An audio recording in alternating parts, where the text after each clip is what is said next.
welcome to Top of the Hops. I'm your host, Mike Riker, and join me for the second time on my show, the great Sadaf Asmalova from Beer Town Sadaf. How you doing today?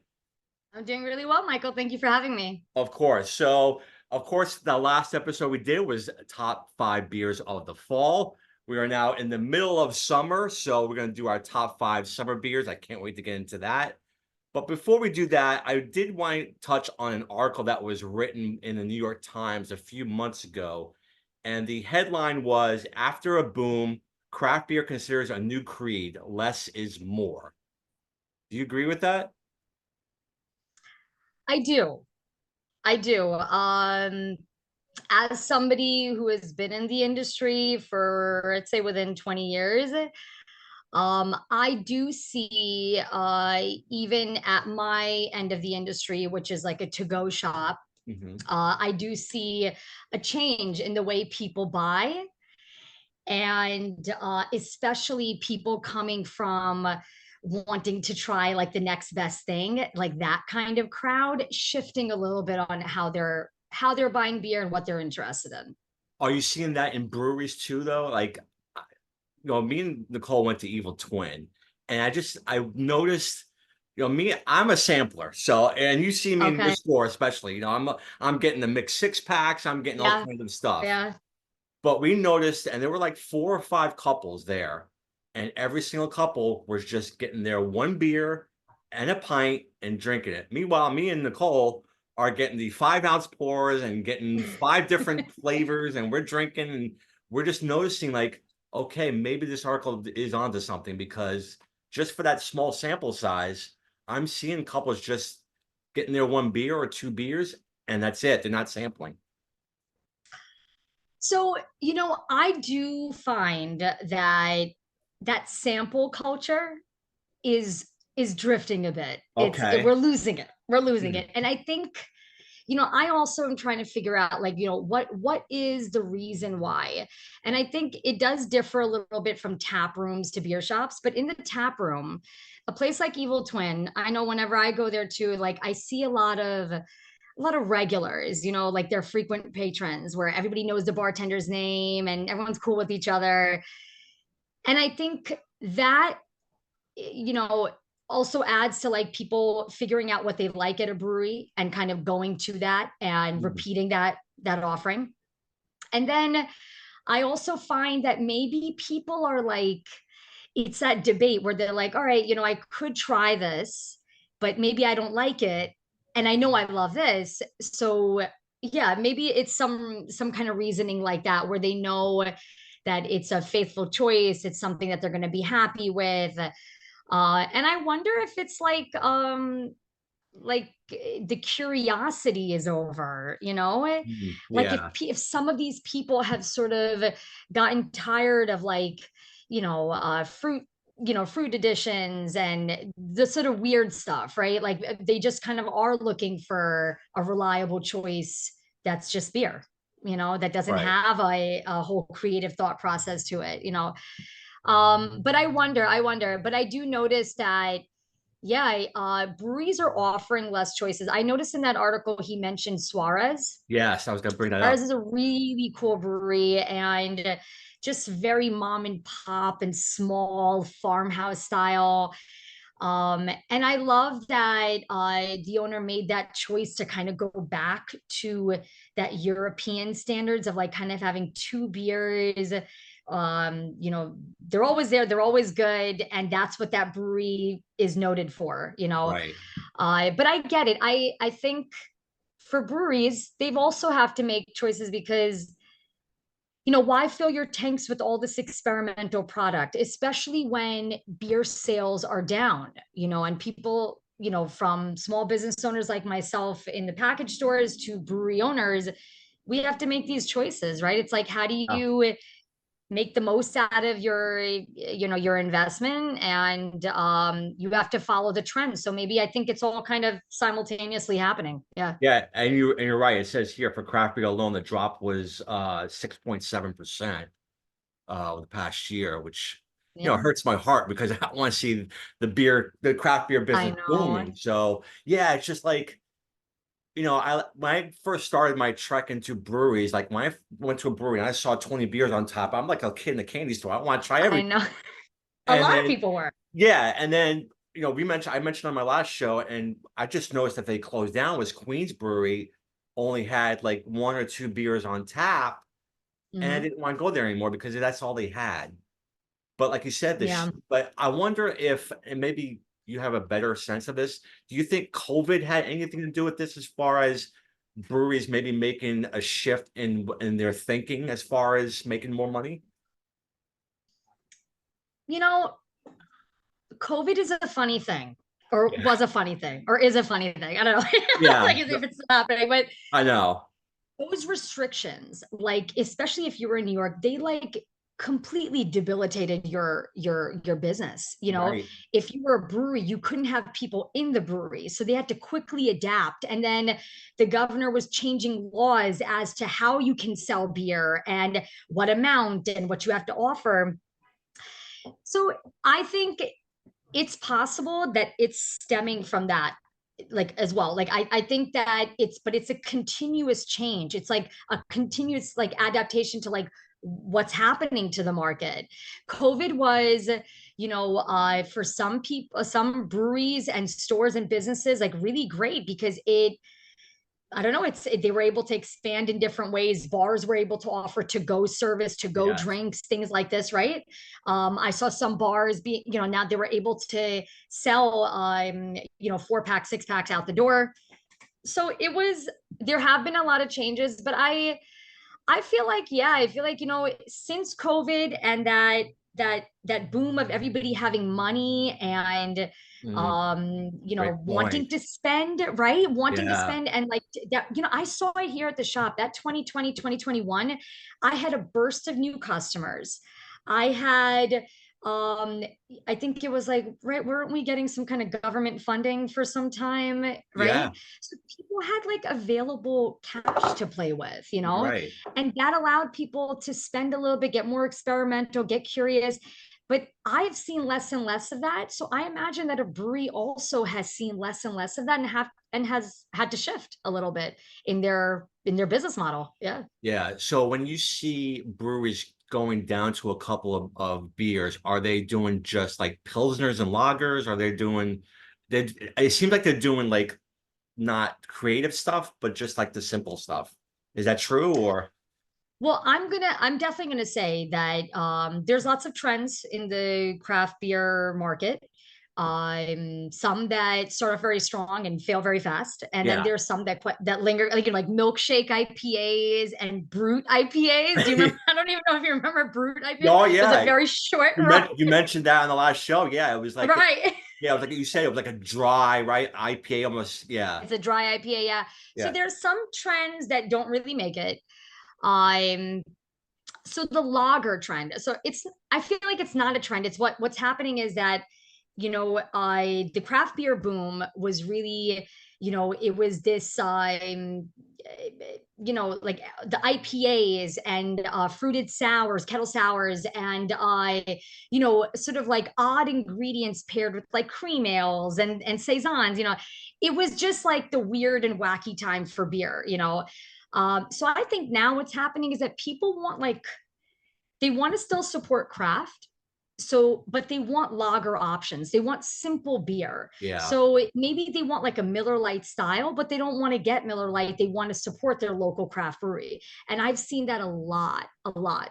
I've also seen that a lot of breweries are shifting towards a core offering. So an all year round, reliable, just like go to option, as well as some breweries going for like a less daunting package. So like going, instead of like a 4 pack of a 16-ounce can, they're going towards 12-ounce 6 pack cans. And I think there's a certain crowd that like is really responding well to that. I've seen like Sloop Juice Bomb, Barrier did their Money, which is a super Yes. popular Which beer, I got the Lomax yesterday. Yeah. Exactly. Right. I mean, so it's just, and it's kind of nice having that very familiar small can. And Hmm. I think that also relates to people getting healthier. People like a 16-ounce can is maybe, yeah, just 4 ounces too much, like some Right. people are like, yeah, I just want a little beer. Um, It's interesting. It's interesting to see that the breweries are, they're really paying attention to the way people are buying beer, and they are kind of, repackaging. And I've seen this in beer in 20 years. When I started, it was all about the bombers. They were like these 22-ounce bottles. I think I have one. I want to show you. Oh, please, yes. Like, look at this. This is a Stone Brewery. Okay. It's one of their, it's called Woot Stout. I have this bottle because it has this amazing like comic book Yeah, it's really, really style, cool. Yeah. and it's with like the original owners on it, and it tells like the story of it. But this was the go-to option for a lot of craft beer, a lot of craft breweries. And then like it was interesting to see that now it's like such a novelty and odd like package to have like anything in a larger size than a 16 ounce. Right. Like people are like, oh my God, like what am I gonna do with that? Yeah, like exactly. Yeah. But you're right. so Yeah, when you mentioned about IPAs, like I'm a huge IPA fan. However, I've noticed over the past few months as I'm drinking IPAs, they're all starting to run together almost. And the fact that they almost starting to taste the same a little bit. There mhm, are obviously exceptions. Other half definitely. puts out some great IPAs, Finback, and all those great breweries. But sometimes Mhm. I run into some IPAs like, I've tasted this before. And also the IPAs, I also noticed too, I can drink one or two and then I'm done. They can be Yeah, very heavy. Where lagers and some of the beers I have today, I can drink a few and still yeah, feel okay, yeah, and still not feel full from an IPA or a sour. yeah. I think that's resonating with a lot of people. That idea is resonating with a lot of people just because like they want something that, right, they're not going to feel full. It's not a meal in a can. Yeah. I've seen so much of that now, like, or I've heard so much of that now where people come in and they're like, oh yeah, I can't do that like meal in a can. I can't, it's so heavy. I feel so full afterwards. I can't eat with that. Yeah. So I get it. I get it. I myself like have always been like I put in my work day and I want like a lager at the end of the night. And I often just want like a 12-ounce, crush it, don't talk about it, leave me alone. I don't want to critique it. Just like pass me the beer. Just Yeah. pass me the Right. beer, yeah. But you're right But because yeah. like when me and Nicole, like the first thing I had there, and because I had it, I just loved the way they did it. It was a blueberry French toast bagel sour. I'm like, I got to try Okay. this. So and it was delicious, and it was delicious. Don't get me wrong, I bet. it was I absolutely bet. delicious. But after I had it, I'm like, I can't do another sour again. It's just gonna fill me up, and I want to do. So Yeah. that's why I moved over to an IPA and a lager. But those can get very heavy on my stomach and very I'm just like you said, it's almost like a meal in the can. I mean, Yeah. when you mentioned blueberry French toast bagel, that's a meal in the can. That's a meal in the can. I was like, that Yeah, is designed to yeah, be breakfast. yeah, It's a breakfast beer. absolutely, absolutely. But there was a quote that someone made, and I want to get your take on it. Yeah. Charles James Koch says, "I fear not the man who makes 10,000 beers. I fear the man who has made one beer 10,000 times." Yeah, because that takes an immense amount of skill. Right. That takes an immense amount of skill. And there's this like, I'm sure that, it's like those timeless German breweries, the Czech breweries, these are breweries that have been making the same thing. Some of these Belgian breweries are using heritage yeast that is only like, you can't even clean the facility because it can lose that essence. Right. I agree. I think that's a beautiful quote, and I totally, yeah. To that is the man you want to fear, the man with that much precision, skill, and just knowledge. I Yeah, Yeah, it's definitely, almost like he's perfecting his craft. So, 100%. yeah, absolutely. So the European model is like that. They're all available two or three beers, and that's all they do. Is that all across Europe or across not in the United That States? so I'm still learning a lot about beer history, but as I have these wonderful books from Mosher. Mosher has written a few different beer history books and beer pairing books. I love his writing. I love his writing style. And I'm reading this book about beer history. And it really is like traditional beer, like everything from seasonality to what region produces what kind of beer. It Hmm. is a lot of tradition and something that they take a lot of pride in, and they're not looking to be crafty with it. That's why there's like the German purity law where Mhm. you have to follow strict procedure and ingredients to sort of even be allowed, Right. for that beer to be made. Yeah. Yeah. I do what I've heard, and what I've read is that yes, in Europe, there's a lot of from like Poland, Germany, Czech, it's traditional brews that are offered the same way at the same pubs. Like, this is the way it is, this is the standard. And I haven't been to Germany yet, but I hear that like every town has like their beer, and Mm. that's what is served at the local Right. bars and the Yeah. pubs. Yeah, I love that model. I fell in love with beer through traditional styles, like English pub ales, classic like Scottish ale. And I found like that's how I understood beer. A German Bock to a German Weiss, like it sticks the same. I think to understand beer like that is a really, I don't know. It was just really nice to start at that and then build into craft.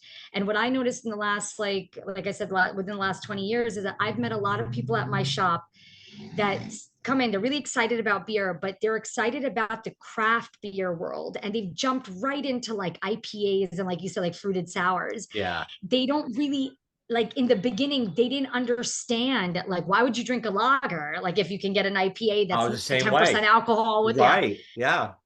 which I get, but I think it's interesting that that saying of like history repeats itself. I think even beer history is repeating itself, that tradition of beer just kind of being um like you said, like perfected by someone, all just reliable, and what a brewery is noted for. Yeah, yeah. Yeah. Do you feel, in your opinion, the American beer or lager is inferior to the ones in Europe? I don't. I Okay. don't. I've gotten the pleasure of trying so many amazing lagers. And there's breweries like Oxbow out of Maine Mm. and Schilling out of New Hampshire that specialize in lager beer. Okay. And lager beer compared to ales does take, I think, quite a bit of skill. I'm still learning about the brewing end of beer. Sure. I'm very good at selling it. Yes, you are. But I am learning more about the brewing process. But lager beer takes more precision, and it takes more time. Um, so yeah, it's interesting that I love to see breweries that are like, yeah, we do lager beer. Mm. So and they're beautiful. They're totally up to par with European beer.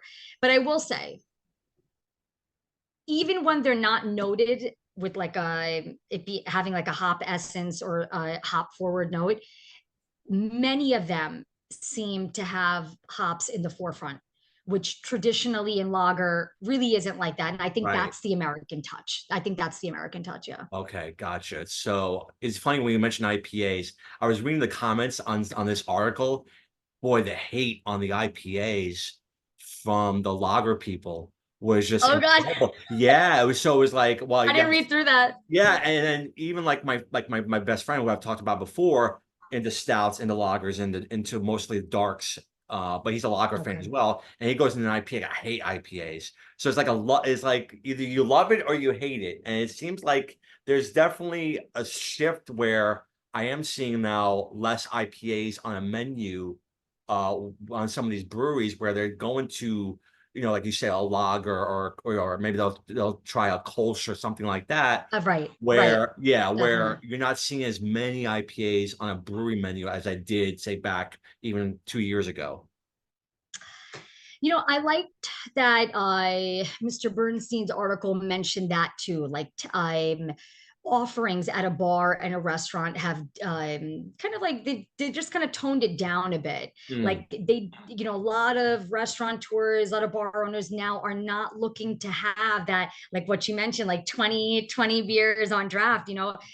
I think it's all about keeping things fresh. I think it's about keeping, like what we touched on, like keeping things somewhat familiar for people. But it is interesting, especially in New York. Like when I get my inventory emails from these distributors, there are hundreds of beers to choose from, and they're constantly picking up new breweries.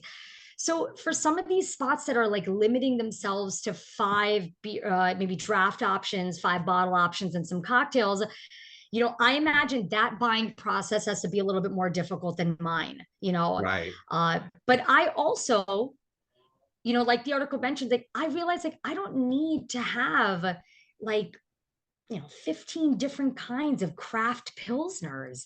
I don't Yeah. need, like, I want to keep things fresh and rotated, and then people are even more excited in coming into a shop like mine, especially if they're regulars, because they're like, oh, she always has something new, or there's always Mhm. something new to try, because things are rotating. I'm not overbuying. I'm not buying in excess. I'm sort of, I have a little bit more of a calculated process and a selective process as to what I'm bringing into the shop. So Right. yeah, yeah, Yeah, yeah, because when me and Nicole went, like we tried 920 beers in the 5 ounce format, but it was 9 different styles. Almost, it was like we tried the Japanese rice lager, we tried the nice, stout, we tried the other the wheat beer or the porter, whatever they had. nice. So that's where I get my sampling. You're right. If I'm sampling, I'm not gonna sample 9 different IPAs or 9 different pilsners. I'm gonna try a sour, start with Right, that, and then go right. forward. But yeah, Yeah. I just thought it was interesting, even looking at some of those couples, boy, they were sticking to that 1 or 2 beers. And you even mentioned, you texted me like, yeah, I'm here. I was here drinking just my lager, right? You Oh my had, God. So when I was there, I love their greenhouse Keller beer. yeah, excellent. A Keller style, love a Keller style, love a Helles. It's sort of an unfiltered lager. Hmm. So it has this like kind of wave of a little bit more of like a hardiness to it, but still it's crispy lager. So, but what I did is that I had a Keller beer. I tried one of their slushies, which I've seen a lot of breweries do. I Okay. was at Hudson Valley not too long ago. They also offered these like boozy slushies, and it Yeah, just South Shore Long Island does that too as well. Yeah, they do nice, slushies. Yeah. nice. It's kind of fun, and I think it was Yeah. also, it was like it's summertime, it was really warm out. It was just like sort of like it was a nice option, but then as soon as I had it, I was like, wow, this is sweet. Yeah, right. Yeah. And then immediately afterwards I was like, yeah, I'll take a Keller beer. Yeah, which cuts the sweetness off, right? Yeah, Yeah, yeah. absolutely. Yeah. So I found myself doing the same thing. I found myself doing the same thing. Like I don't, in my head, I'm almost like, oh, but because I'm so spoiled at my shop and I do get the opportunity to try so many wonderful beers from a lot of Right. our local options. For me, a lot of times, when I go to these places, I'm like, oh, I've had it, I've had it, I've had it. I'm going to go for my go-to option. And usually it's a crispy lager. It's some kind of Yeah. lager pilsner option, because I can have a couple. I'm a small woman, and I like have, like you said, like a one or two. That's good for me. So yeah, I don't know. I get the model. I get the thought process there. Yeah.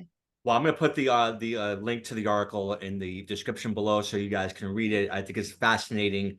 I just hope, I just want the beer business to boom. So I read the article. I was a little like, oh my God, I hope it's not. And seeing the sales go down, like I don't want to see that. But hopefully, if this brings it back up, I'm all for it. So like, listen, Yeah. if I go to a good brewery, if they only have 1 or 2 beers, I'm in. Just give me something good. I think it's like another thing too that's involved in this is like there's other options than beer and liquor now, right? Like hard seltzers, hard teas, Right. non-alcoholic options. A lot of breweries are adapting to at least a hoppy water or a non-alcoholic beer. And I think, yeah, it's just like there's other categories now. So instead of filling it with more beer options, they're opting to maybe bring in something else. Right. And I do that. I'm doing that here at the shop as well. I'm looking for maybe different style, different kinds of products. Even like non-perishable goods, but Mhm. yeah, just to kind of break things up a bit. Yeah. Yeah, that makes sense. Okay, so summer beers. Yeah. What would your definition be of a summer beer? What's a good summer beer? Like, is there a certain hop? Is there a certain flavor? What would you say makes a good summer beer? So for me, what my after I selected my five, I Right. realized I did have a little bit of a theme. Okay. Okay. Cool. So my theme for summer beer, Sadaf summer beer go-tos are lighter options with the kiss of citrus. All right. Okay. So I noticed that almost everything I chose had some kind of citrus addition or like a hint of it, an infusion with it, something like that. And I think for me, summer beers are crushable beers, Yes. they're sessionable beers. I'm thinking barbecues where you're inviting people and you're drinking all day. I'm thinking you're at the beach and you're under the sun and you don't want anything weighing you down. I'm thinking something that's shareable, so something that's approachable for everyone. That's my idea of summer beer. I was gonna ask you if you go to a barbecue, what's the beer is that in your top five? Is there a beer in there in the top five that you would bring to a barbecue?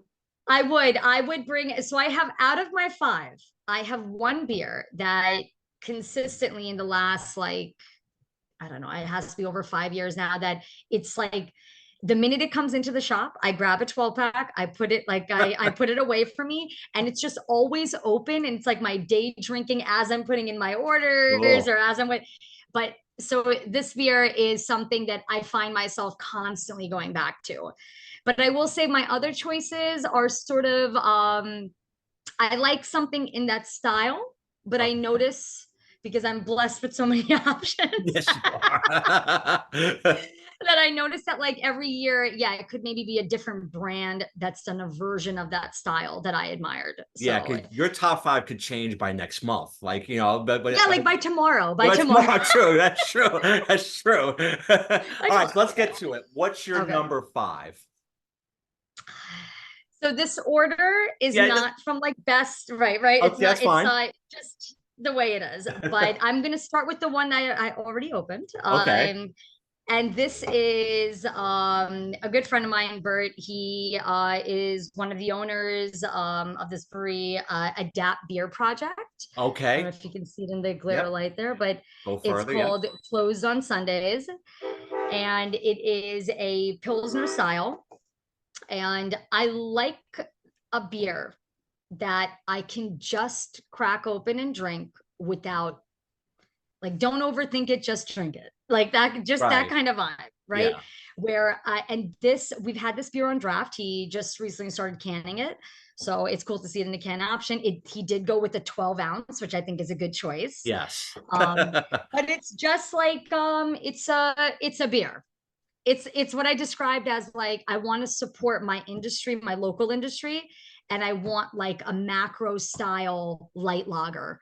And this is that beer for me. Just going for something that doesn't really need much thought to it as you're drinking it. You're just having Right. a beer. Okay. Okay. My number five, I thought I had in the fridge, but I actually had the last one last week, so I don't have it in my fridge.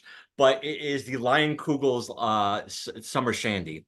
Um, Nice. yeah, I like you mentioned citrus, and that one reminds me kind of like the Stewart's lemonade almost. Yep. Like it's got that really good citrus flavor. It's perfect.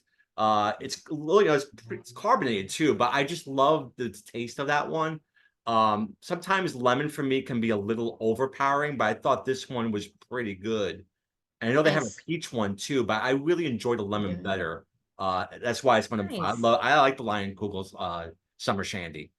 Nice, nice. I may use that as a segue into my fourth choice. Oh, I love it. Yes. Okay. Well, we got it. Let's do it. Four. So I also love a shandy. Yeah. This is the reason why this beer calls to me every year. I think I agree. I love that lemon hit, but I don't want it to take over. And Yes. especially, in a beer, in a shandy, I think a good shandy, a proper shandy is a blend of juice and that lager base. So I don't like it that, the flavor takes over the palate.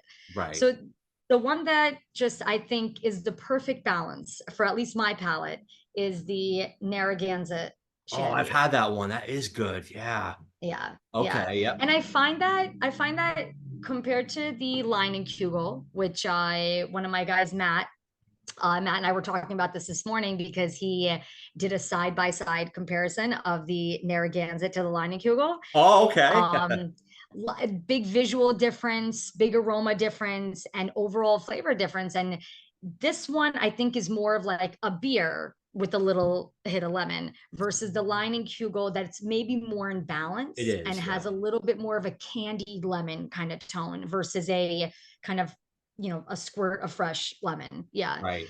But I love it. I love it. I don't know what it is. And Sure. the lemon note is like super refreshing. I like them ice cold, like a real American. Like I Yeah, just like right. I want like ice cold beer in the summer. That's a good one. I like that one. Yeah. So my number four is not your traditional. It's called summer ale. It's the Montauk Summer Ale, which I do Oh, have here. nice. But it's funny. It's more like it's very complex, this beer. It's not, it doesn't have like a lot of citrus to it, but it's got that hazy golden dark cloud. In fact, I'm gonna pour it out now. Yeah, I want to see the color. I feel like I haven't seen it like Yeah, poured so out I got in your little a little while. Yeah. Beer Town glass. There you Oh, go. love it. So it's very malty too. Mm-hmm. But I love it. It's almost like a hybrid almost of like Yeah.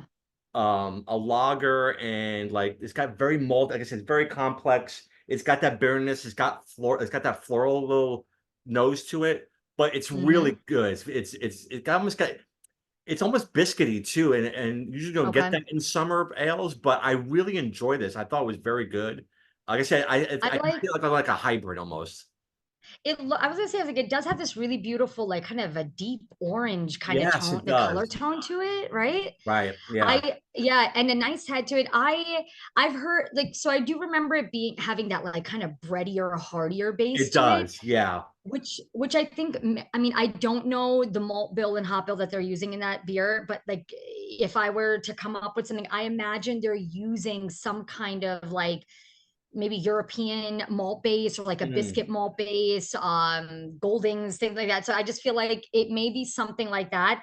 And I wonder if the hop choice is bringing out some of that citrus and floral. Yeah. Yeah, yeah. I mean, it's really good. Like you're getting Nice. a touch of citrus, but not a lot. It's very malty, but in a good way. It's very good. I enjoy Nice. this a lot. So that's number Nice. four. It's a good one. All Yeah. right, we Nice. got number Cool. three. Okay. So number three, I have another one that I just love. I don't often go for hoppy styles. It's just, I can admire an IPA and a hoppy beer, but it's just not my go-to.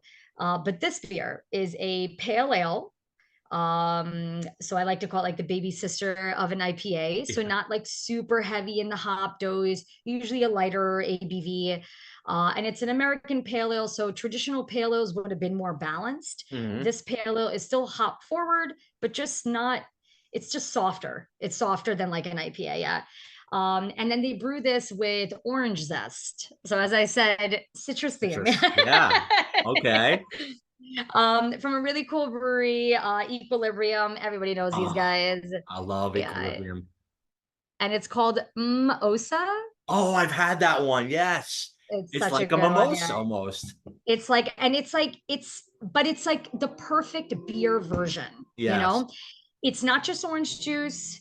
The orange zest, I think that was a really smart move compared to like using orange juice Hmm. because it brings out a lot of that like like sort of like the sort of oils that come out of like an orange, but it doesn't take over with like sweetness and tang, You're right, because Love it. I love I remember when I opened that, it really hits you in the nose right it away. does. And Yeah. that's what I was worried about. I was worried about it was gonna be too like you said, orange juicy. And when I taste it, I'm like, Hmm. no, it's not. It's so good. It's It's so very good. good. That's a great It's choice. very good. I love this beer. I love to recommend it to people, especially IPA lovers that again are looking for like a lighter choice. I love this because again, it has this beautiful hop presence, but just really soft, and that orange zest is just perfect. It actually builds more aroma than it does in the flavor profile, but it's just perfect. It It's just is. perfect. I such a good choice. It does very well here at the shop, and I love to recommend it. Yeah. That's a great one. Equilibrium, that's is that in Westchester? Is that where is They're Equilibrium? in Middletown, New York. Okay, that's right. So I think Yeah. a little further north. I believe they have two facilities now. Yeah, I have to kind of double check that, but Okay. a really cool brewery, really noted brewery, Yeah, I especially like in their New beers. York. They've definitely made their mark here. They're noted for, a lot of their like hoppy options, but they do use fun flavor choices and real, good fruit options in there. But we love them and we do carry their products. That's Yeah. awesome. Yeah, that's a great beer. So doing research on my number three, this is either you love it or you hate it. Okay. And this was one of the Okay. first beers long time ago when I started drinking. Like I said, I did not like Bud, I did not like Michelob, but someone gave me this at a restaurant and I really enjoyed it. And I still enjoy it. But for some people, they freaking hate it. But it's my number three, and I love it. It's the Sam Adams Cherry Wheat. Okay. So I've read comments where, oh my God, it's awful. It tastes like cough syrup. I don't get that. I'm getting kind of that cherry wooden kind of flavor to it. Okay. Um, I just think the cherry and the wheat balance itself out really good. Am I getting that? I'm really, when I taste it, I feel like I'm eating a bowl of cherries. But I'm reading other comments. Mm. This tastes like cough syrup. I'm like, oh man, is that am I the majority here? What? I love this beer. So I'm gonna open it. I love this beer so much. Yeah, do it. What's your thoughts on the cherry wheat? And be So honest. cherry wheat, yeah, yeah, no, definitely. So it has been a while since I've had it, but I remember, you know, so I agree with you. It is a beer. Either you love it or you hate it. Taster. Either you love it or you hate it. Right.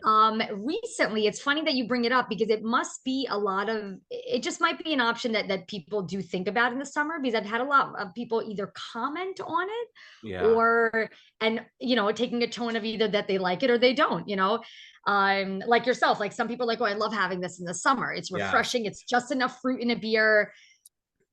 Sam Adams, again, a favorable brand. People know it, people love it. I have a lot of respect for Sam as a brand. So I do want to be kind. Oh, well, I get it. It's not for everybody. I But get it. it's not for so for me, I think what it is that, and this is the fun part in trying beer, different people are trying the same beer and seeing the different notes and just how everybody else receives it. It is not from my palate. I do find it to have a little bit of this like medicinal kind Hmm. of approach to the cherry flavoring. But I find that there are some flavors, some fruit flavors in extract forms or in brewing forms that I just don't like, Right. cherry, sometimes with like raspberries, even blueberry in beer. And I love these as, just eating the organic fruit, but I don't love them in my liquid. And I think that's why for my palate, I don't enjoy it as much as some of the other people that really, really like they have taken to that flavoring, like you said, like eating a bowl of cherries. They have this beautiful experience with it. Yeah, Yeah. I'm like that with watermelon. I've had a couple of beers with watermelon. I am not a fan, and I love Mhm. Montauk, and they put out a watermelon ale. Just not for me. Just Got it. I don't get it. Like I just don't understand why people would put Yeah. watermelon in beer, but some people love it. So yeah, Yeah. I think the other thing about this beer is maybe it's just nostalgia for me because Yeah. it was one of the first beers I tried that I actually enjoyed. So it takes me back to like, oh, this is the first time I really enjoyed something that wasn't a Budweiser, wasn't a That's Miller great. Lite. So it was like, this is different to me. Love So it. it does maybe nostalgia has a little to do with it, but I still like it. So Yeah, yeah. No, I think it is something we keep in stock all year round. We have many, many people that love it. yeah, I agree with you. It is an old-timey classic. It's the pioneer of craft on the East Coast, making what seems to be a timeless beer because everybody continues. There are many people that continue to enjoy it. Um, And at the same time, I had somebody today buy the variety pack, which the summer variety pack features I is bought that that. Yes. okay, Summer's yeah. gone. So And he was hilarious. He was like, why do they have to put the cherry wheat in here? And I'm like, I don't like it. And he's like, no, nobody likes it. I'm like, well, I I'm do. sure I'll find a happy tummy. Yeah. Oh man, see, it was so funny how many comments I saw. It was just like there was no middle ground with this beer. It was either you That's love it or crazy. you hate it. That's good. So, all right, I will say what they with the commenting, right? So, there's again this whole following on using rating sites, beer rating sites, right? From like Untapped to beer, what is it, to rate beer to yeah, I'm forgetting the other one. There's a beer advocate. Well, beer some of these are advocate, like yeah, old school now. Like right. I don't even know if anybody uses them anymore, Yeah, but I still use Untapped. Untapped. Yeah, that's what Nice. Yeah, that's my go-to. that's the most popular. That's Yeah, the most popular. what I But like about Untapped is that you hit a certain amount of beers, they offer you 10% off their glassware, or they'll oh, offer nice. specials off beers and stuff like that. So, and while I also like, they just sent me an email today. They'll put up a 12 pack for you of the beers that you like based on what you've Nice. been drinking. So they'll offer you a 12 Oh, pack of some of your favorite beers, oh, that's so cool. yeah, which is really cool. That's So so that's why I cool. use That's so Untapped. cool. Yeah. Yeah. Yeah. All right, All number right. two, what we have, Sadaf. Okay. So, I'm gonna open this one because I haven't tried it. But again, every year I seem to come across something like this. This is one of my favorite breweries. They're out of South Carolina, Charleston. They're called Edmund's Oast, Oh and yes, they right. I just got this Sunkist. beer from them called I never Sunkist. had that. Okay.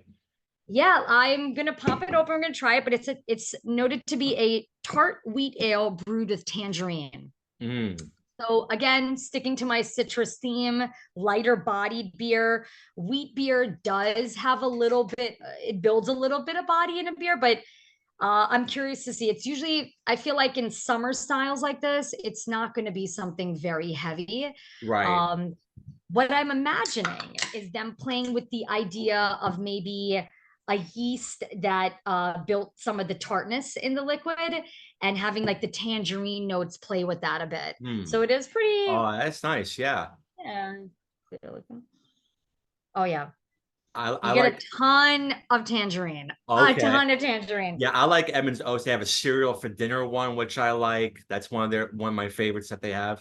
Yeah. Me too. That Yeah. is that is my favorite beer from them. Yeah, that's very Did you see good. that ingredient list on that? It's like Yes. lactose, vanilla. There's like some nuts in Yeah, there. almonds, I think it was. Yeah. Yeah, and it's such a cool beer. It literally, when I describe it to some of my customers, I'm like, think of like, yeah, like the milk left over from the cereal. You're Like, right. after yeah, I'm like, That's a think of great that idea. comparison. Yeah. But it's one of my it's such a cool and unique beer. This is delicious. So yeah, the wheat note is very light, very very light. I feel like in traditional wheat beers you'll get like a cloudiness, and this is Right. pretty clear. Okay. You're getting it is definitely more on the tart side, and that tangerine, like that sweet and tangy is coming out of this. Really really Uh, nice, really okay. nice. My number two is, I think, somewhat similar to that one. And Okay. I called it kind of an upscale Blue Moon.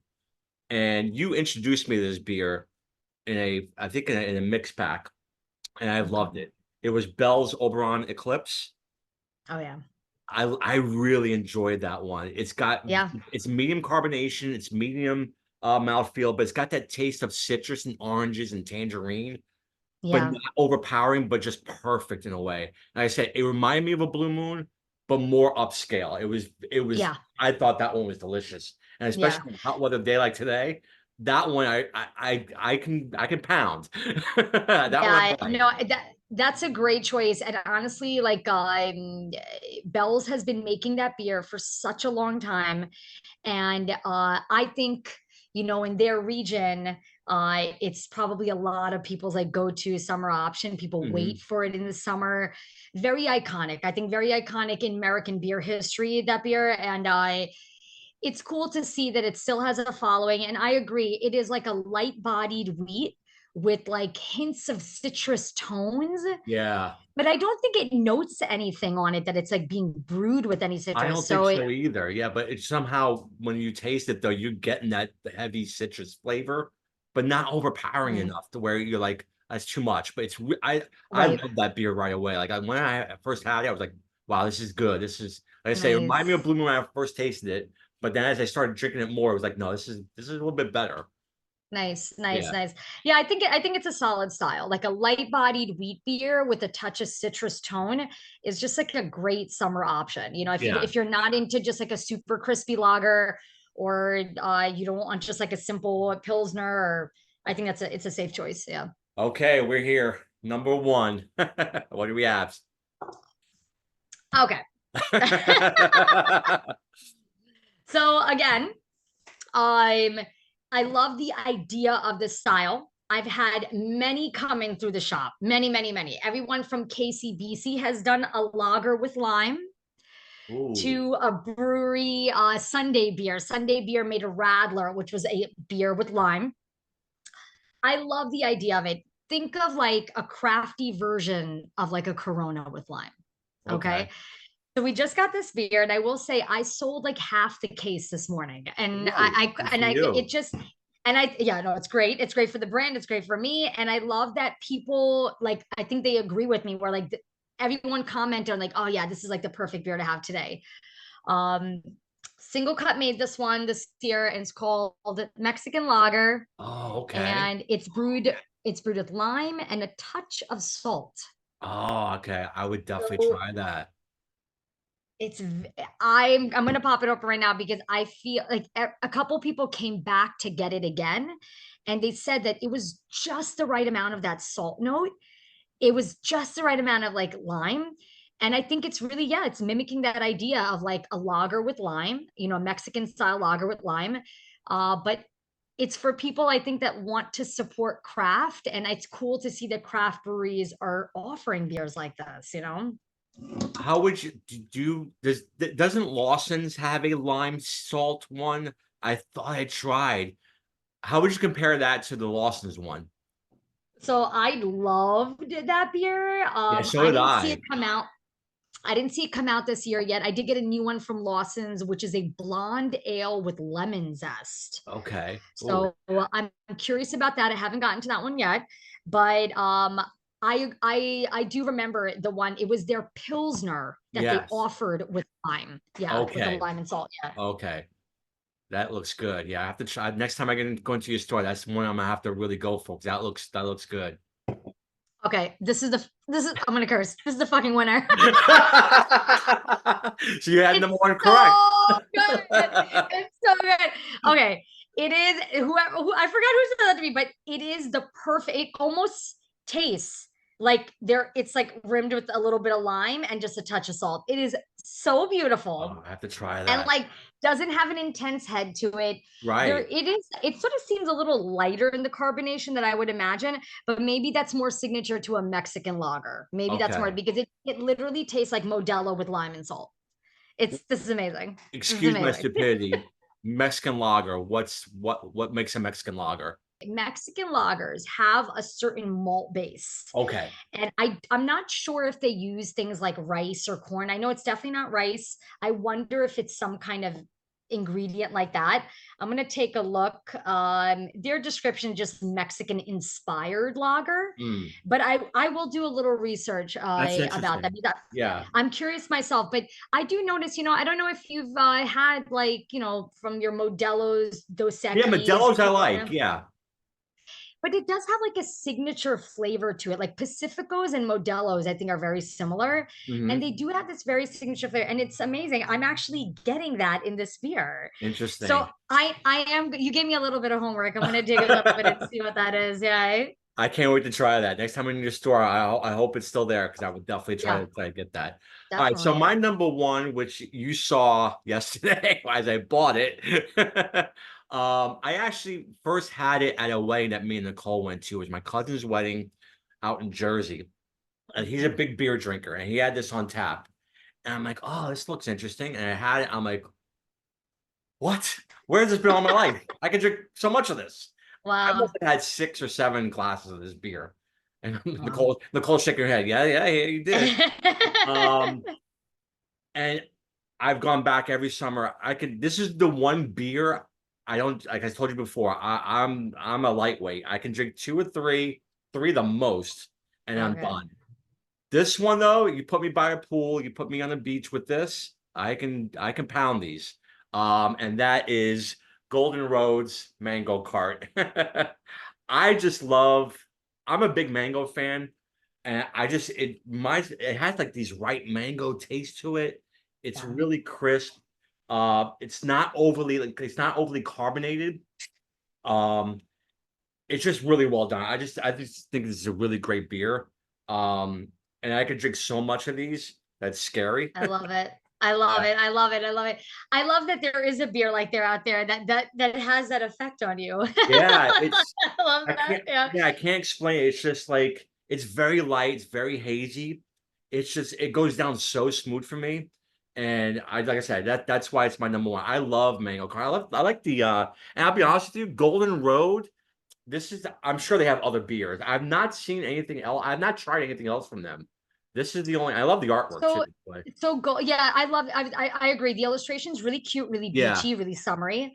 So that Golden Road is an InBev brand, which is Anheuser-Busch, like the Stella Anheuser-Busch conglomerate. So they do own and operate this brewery.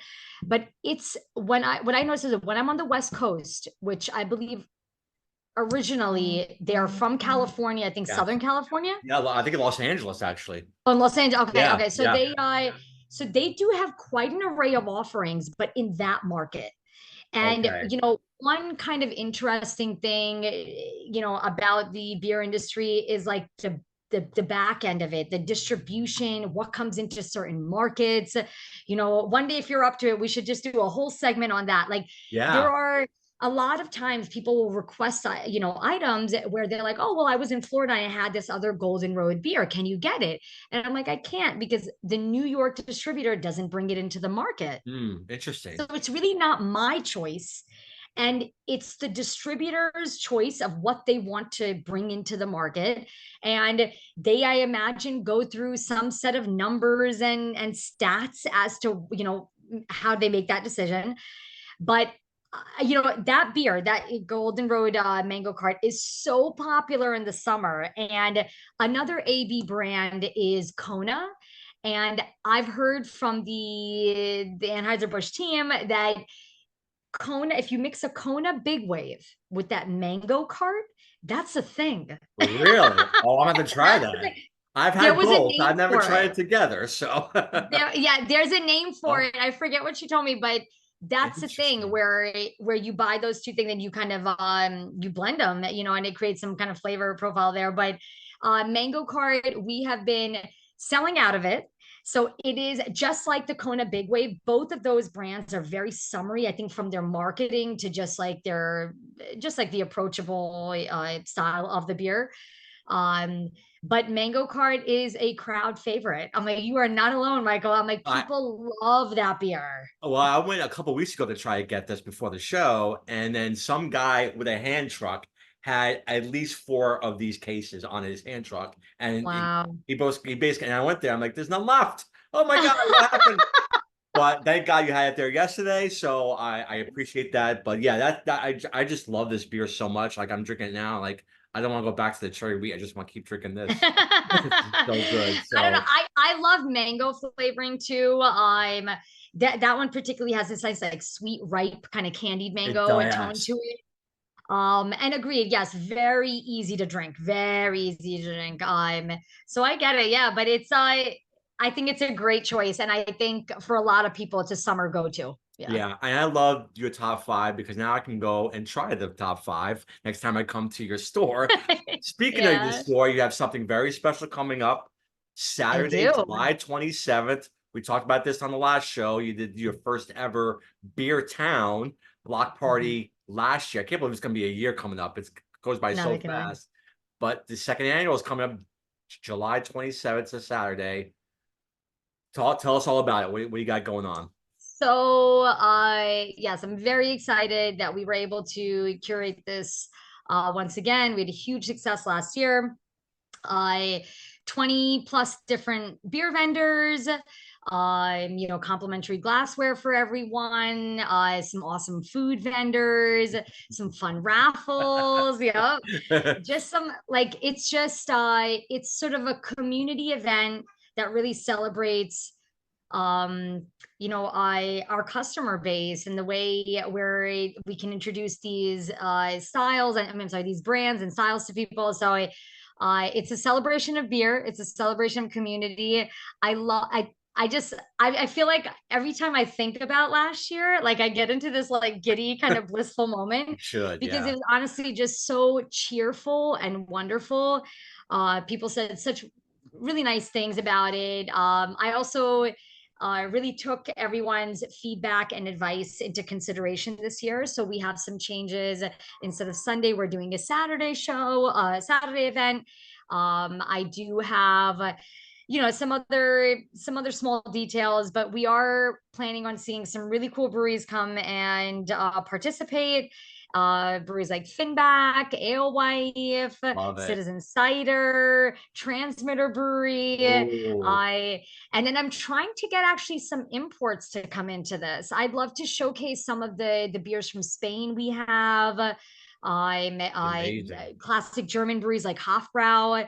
But because we really specialize in all kind of beer and not just craft beer, I think this year I'd like to model it with that in mind. To have just a good collection of beer overall. Yeah. Well, I love it because I told you before in the pre-show meeting that at 12 o'clock I was on my phone. All right, it's on sale, and then it was like, it's not there. Why isn't it there? 12:02. All right, I got it. So yeah, I got Nice. my I my love my that. brother-in-law is coming, my father-in-law is coming. So yeah, yeah, we're really excited. We had such a I'm great so time last year, me and Nicole. And I told you last right. time, we've been to a few of these beer events. Yours topped them all. We had so much fun. Uh, I love Now it. listen, me winning a big screen TV, of course, added to it.